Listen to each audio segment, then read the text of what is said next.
Ladies and gentlemen, this is Dolynny TV. Welcome back to another edition of Edmonton Oilers discussion here on the channel today. And it's not discussion. Ladies and gentlemen, look at this. I'm off work. It's 2:55 in the afternoon. And we got a game at 7 o'clock Mountain Standard Time against those Pittsburgh Penguins who... They practiced outside the other day. They rolled over top of the Calgary Flames. Calgary's on a losing streak. Ooh, okay, all right. Lots of great storylines there. But what I want to start tonight's game preview off with, if you'll indulge me, because I do have a couple of you that say, Tyson, you cover the Oilers okay. But the one thing you never give them any credit for is what they do off the ice.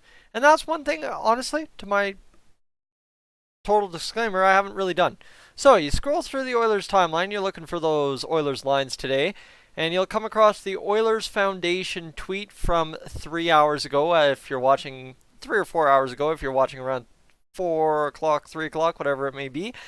And it just so happens to include Craig Simpson and Matt Benning, along with other staff, volunteered to serve meals at Hope Mission's Tegler Christmas dinner last night. So, guys, you know what? We don't really have much going on with Matt Benning that we're aware of, or that at least I'm aware of today, unless I flat out missed something. I was scrolling through, watched a little bit of the game preview from the Oilers and stuff, but I don't think I've missed anything other than Matt Benning. You know what? He's recovering from 2 pucks, or a puck to the head, and stuff just not going his way there for a couple of games back to back and really cost him. So he's out of the lineup, but that doesn't mean he's out not making an impact in the world. So good on Matt Benning to be up there serving some meals at the Hope Mission. Of course, it's the holiday season, guys. If the Oilers lose this one, everybody wants to write them off and call it a season, then please indulge in the season of giving that is the holiday season right now.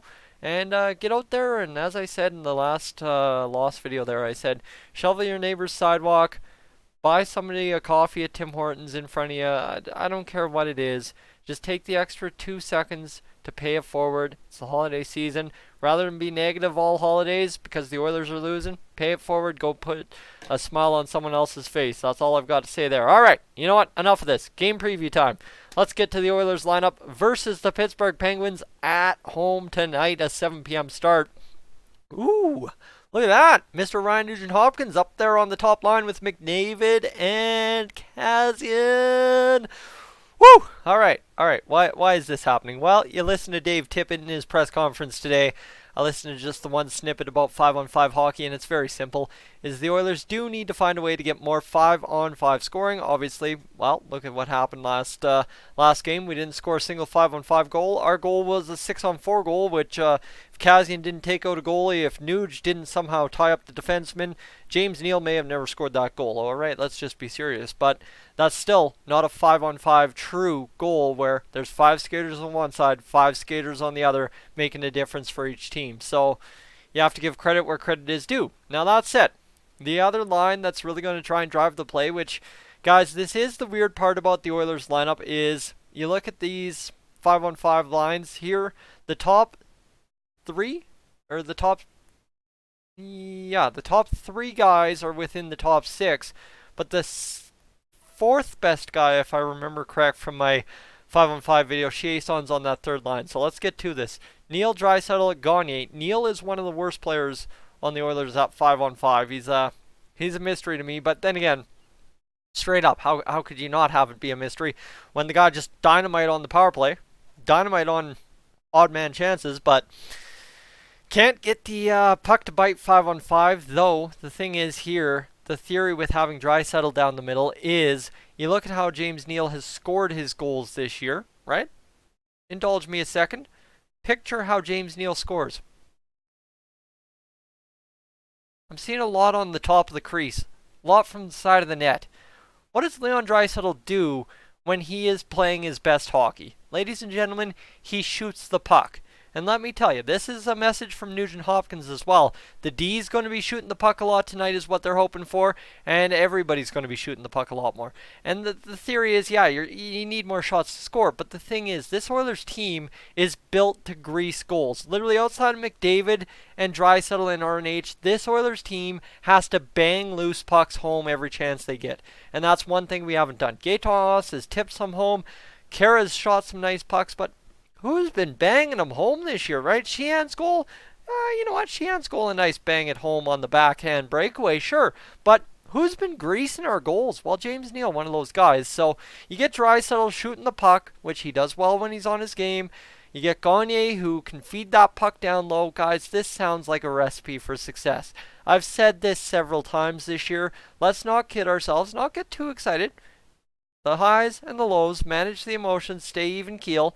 Now I'm sounding like, I don't even want to, oh, jeez. Taking some cues out of Wainwright tonight. However, that said, Nygaard, Haas, and Chiasson on that third line. Nygaard, done with the top line experiment. I really like him up there, guys. I like what he brings, but again, the Oilers, it's hard to get anything out of the top line if you can't get anything out of the other lines. You know what I mean? If the top line's the only weapon, what do? You shut down the top line and the Oilers can't score. Now, well, what does that do to Nygaard, who's supposed to be making a difference? He's playing against the elite of the elite in the NHL as he's still trying to acclimatize. Guys, this is his first foray into North American hockey, and this guy's trying to play on the top line with Connor McDavid and Zach Kassian and make a difference. And meanwhile, the top defensive unit on the back end, the top defensive forward line is facing him. I don't blame Nygaard. I blame, again, coaching staff is... The Oilers coaching staff has to figure out how to deploy the troops, and we've seen a million combinations to Sunday at this point. And what it comes down to for me, call up Tyler Benson. Seriously, just get a new look in there. Get somebody nobody can game plan for. Guys, we have ran these 12 forwards for the majority of the season. Everybody and their dog in the NHL has a game plan for these guys. That's why, again, right there, call up Tyler Benson. Call up Kyler Yamamoto. It's time. You know what? We're at game, 38 on the NHL season. We're not talking about not talking about seasoning guys too little. Guys, this is game 38 tonight. There's no way you're saying, oh, guys haven't seasoned enough in the AHL this year. Kyler Yamamoto's played in the NHL before. Tyler Benson, ladies and gentlemen, he's been ready as of the end of last year. He's been nothing short of the best player in Bakersfield most nights. It's time. It's time. So that's what I'm saying. Kara, Sheehan, Archibald, that's why it's time, guys. Is because we know that line has a lot of possession metric problems from everything I'm starting to read on possession metrics. So give this lineup a different look. That's all I'm saying. But again, tonight, you know what? I'm liking these lines. As much as I can sit here and rag them, I'm liking them. I like RNH on the top line. I like Draisaitl and Neal together. I think the Oilers really had it right on opening night against the Canucks, having Neal on that top line with Draisaitl and McDavid. Chiasson with Nygaard and Haas. Guys, again, like I said, Nygaard, Haas, they get in front of the net, they drive the net, that kind of thing. Chiasson, a puck banger. That's what he does on the power play. Bangs pucks in. Well, ladies and gentlemen, we need that to happen. And of course, we've seen something out of Chiasson in front of the net this year in playmaking ability, so that as well. Now, let's be serious here. Defensive pairs, they're the same as they have been, and honestly, they played a fantastic game against the St. Louis Blues. You can say what you will about the Bear pinch, but say what you will about the forwards not getting the job done. It's a five-man unit. If you're going to blame Bear on a bad pinch, then why couldn't the forwards do something to bail them out, right? If somebody makes a mistake, especially a rookie, you got four other guys on the ice that got to bail you out. It's the end of the game. It's the same reason we don't hang Mikko Koskinen and Mike Smith as the only problem in Oilers land anymore. Because, guys, it's more than just a goalie. It's more than just one defenseman. Now, a pair is a different story, and that was the story the other night before the Dallas game with Nurse and Bear. They were just awful altogether together. But that's, again, comes down to line deployment. As I said, maybe time to start switching things up. We're into that game 41 territory I've been harboring all season long.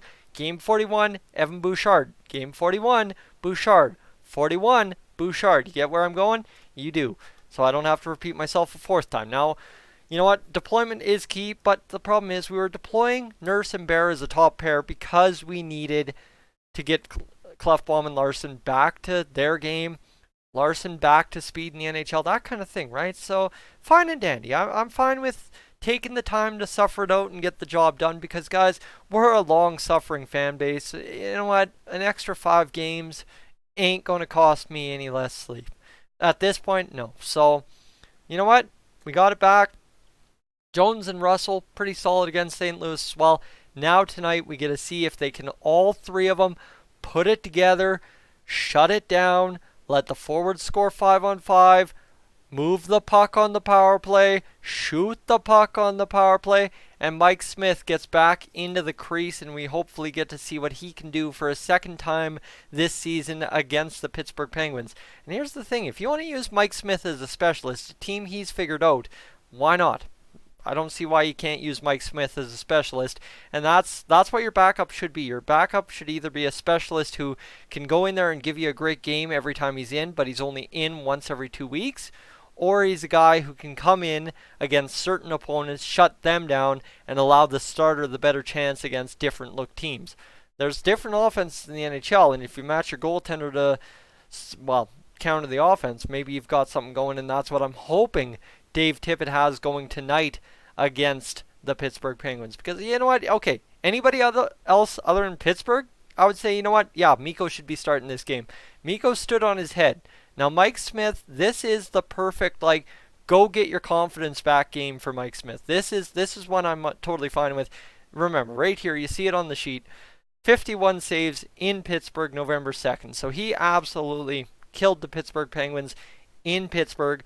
You know what? That was a big win for the Oilers. They started the month off. I had it as a must-win. We won. Fine. Dandy. Great. Okay. Solid. Overtime victory. Here's the thing. Is the simple fact of now Mike Smith, you know what? You did it. Great. Do it again.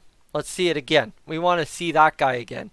And it's not like you're saying, hey, Mike, Mikko was awful, or we didn't like what Mikko brought, or Mikko needs a night off. Get in there. No, it's, hey, let's see that again. Let's see that again.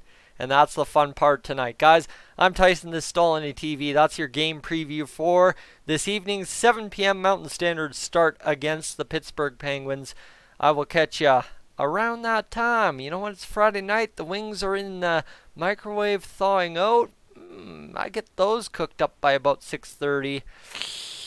Why not a live stream, right? All right. I'll catch you guys later.